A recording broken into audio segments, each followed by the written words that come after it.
Welcome back, everybody. Today's deep dive is a tough one. We're going to be talking about the murder of 16-year-old Justice Garrett. Oh, wow. Yeah, it's a heavy one. Yeah. We're going to be using a two-part episode from the Anatomy of Murder podcast as our guide. Okay. And while the details are really disturbing, what really stood out to me was how the investigators had to use both cutting-edge digital forensics and some good old-fashioned detective work, to put the pieces together. Yeah. We'll be particularly interested in how they use something as small as a leaf to help get a conviction.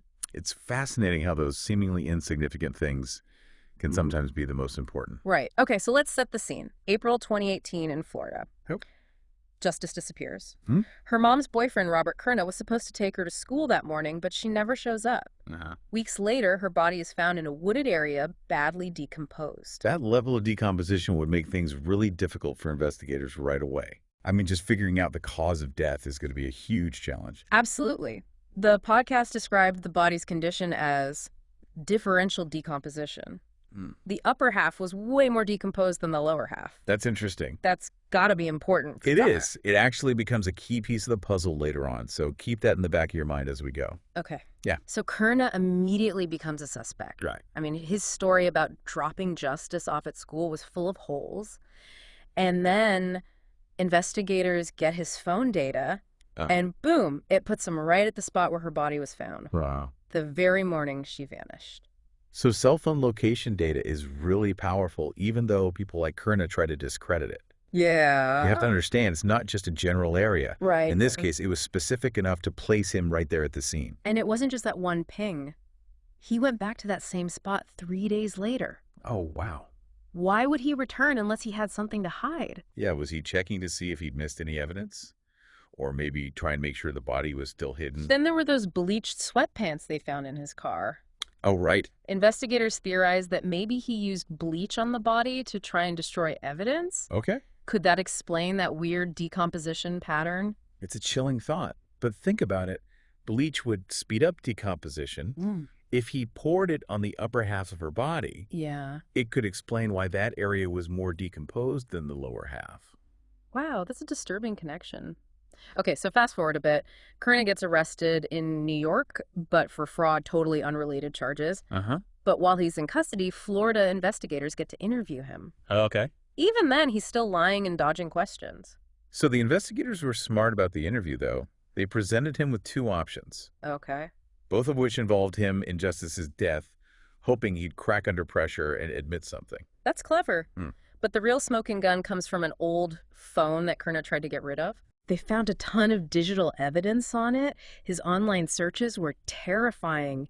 Date rape drugs, disturbing pornography. Oh, my God. It's like a window into his darkest thoughts. And did he have a fake Instagram account, too? He did. Wow. He was using it to message teenage girls, including Justice. That paints a pretty clear picture of his predatory behavior and his obsession with young girls. This wasn't just some random guy he was living with Justice's mom, messaging her daughter under a fake identity. Oh, that's awful. It's just sickening. It adds another layer of betrayal to this whole thing.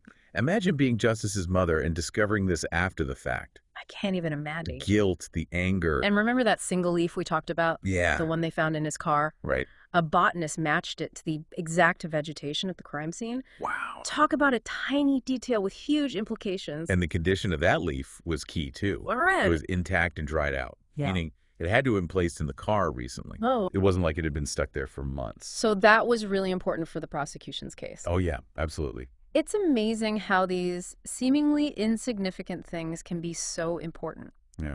So we have cell phone data, disturbing online searches, the bleach, and now this botanical evidence all pointing to Kerna. Right. This is looking like a really solid case against him. It's pretty damning so far. Yeah. But remember, this is just the beginning. Right. We haven't even gotten to the trial itself. Oh. And there's still some twists and turns to come. I can't wait to hear about it.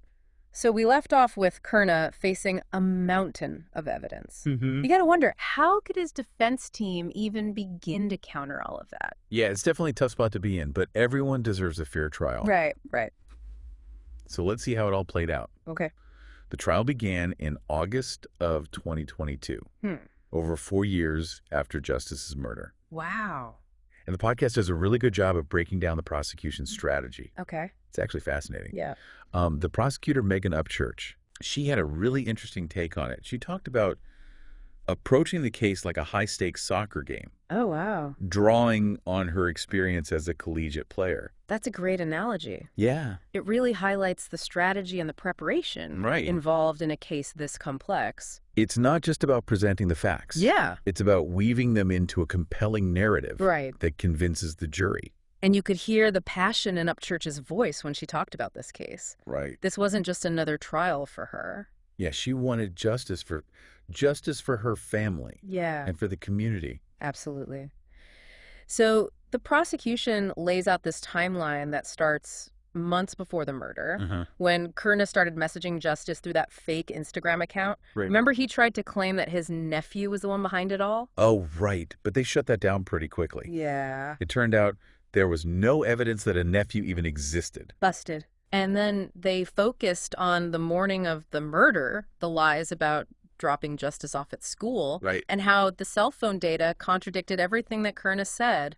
And that's when they start painting this really disturbing picture of what likely happened. Okay. They believe that Kerna incapacitated Justice in the car, possibly with drugs. Oh, God. And then took her to the woods where he assaulted and killed her. That's where his internet searches for date rape drugs become so crucial, right? Exactly. It suggests this wasn't a spur-of-the-moment act. Right. This was planned. And the fact that he was texting Justice's mother the entire time, pretending to be concerned, acting like he had no idea where she was. It's chilling. Yeah. Pure manipulation. He was buying himself time, hoping that the evidence would literally decompose before anyone found her. Exactly. And then 3 days later, he goes back to the scene. The prosecution argued that this is when he tried to cover his tracks. Okay. Pouring bleach on the body to speed up decomposition. Which could explain the differential decomposition. Exactly. It's a horrifying thought, but it fits with the evidence. It does. What really stood out to me was how Kerna deleted that Gmail account that was linked to the fake Instagram account. Oh, yeah. He did it the day after a press conference announced that a body had been found in the woods. If he was innocent, why would he do that? Wouldn't deleting that account right after the press conference look incredibly suspicious? To anyone. It's like he was trying to erase any connection to that fake identity. Right. And those messages to Justice. Exactly. And as if all of that wasn't enough. Yeah. The prosecution brought forward evidence that Kerna was messaging other young girls from that fake account. Oh, wow. Including his own teenage daughter. That's awful. This was a huge turning point in the trial. Yeah. It established a pattern of predatory behavior. Right. Showing that Justice wasn't an isolated incident. Right. This man was systematically targeting vulnerable girls online. It's sickening to think about. So we have the cell phone data, the bleach, the delete account, the fake Instagram, and now this pattern of targeting young girls. What could the defense possibly say to all of this? What was their strategy? Well, Kerna and his defense team stuck to their story. Okay. They insisted he was innocent throughout the trial. They tried to cast doubt on the digital evidence. Okay. Arguing that the prosecution couldn't definitively prove that he was the one behind the fake account or the searches on his phone. But they never explained why he deleted the Gmail account at such a suspicious time. Right. That timing seems pretty damning. Yeah. And let's not forget about the botanical evidence. Right. That leaf in his car. Yeah. That was a tough one to explain away. You're right. Sometimes it's those seemingly insignificant details that really seal the deal. So the prosecution presented their case meticulously connecting all the dots, building this narrative of manipulation, deceit, and ultimately murder. But did the jury believe them? What happened next? Well, after a week-long trial, the jury deliberated for just 30 minutes before returning with a verdict. 30 minutes? Yeah. That's incredibly fast. It is. What did they decide? 30 minutes. Wow. Wow, they didn't even take a lunch break. Nope. What was the verdict? Guilty. The jury found Robert Kerna guilty of first-degree murder and evidence tampering. So after 4 long years, there was finally accountability for Justice's death. Yeah. What happened after the verdict? Well, in Florida, a first-degree murder conviction means a mandatory life sentence. Right. So there wasn't really a traditional sentencing phase. Okay. The judge just delivered the sentence. Wow, I can only imagine the weight of that moment in the courtroom. Yeah. What about Justice's family? How did they react? Well, the podcast shared that Justice's mother, Danielle, she had been carrying the burden of this for so long. Right. And while obviously nothing can truly replace her daughter, Of course. there was a sense of relief that justice had been served. It must have been such a mix of emotions for her. Grief, anger, maybe even a tiny bit of closure, knowing that Kerna was going to be held responsible. The podcast included a quote from Justice's obituary that really got to me. Oh, yeah. It said, "Although your wings were ready, our hearts were not." That's heartbreaking. So Kerna is behind bars, but what can we learn from all of this? What's the takeaway for our listeners?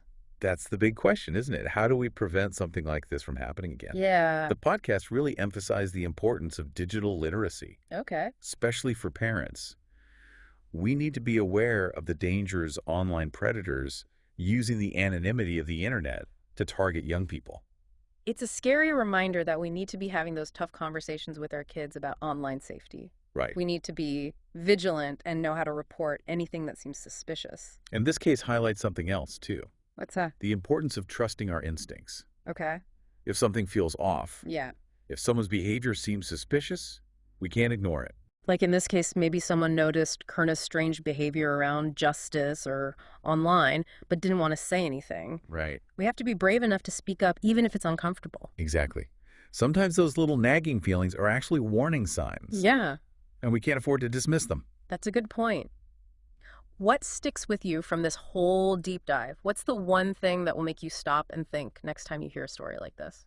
For me, it's the power of those seemingly insignificant details. Like the leaf. Exactly.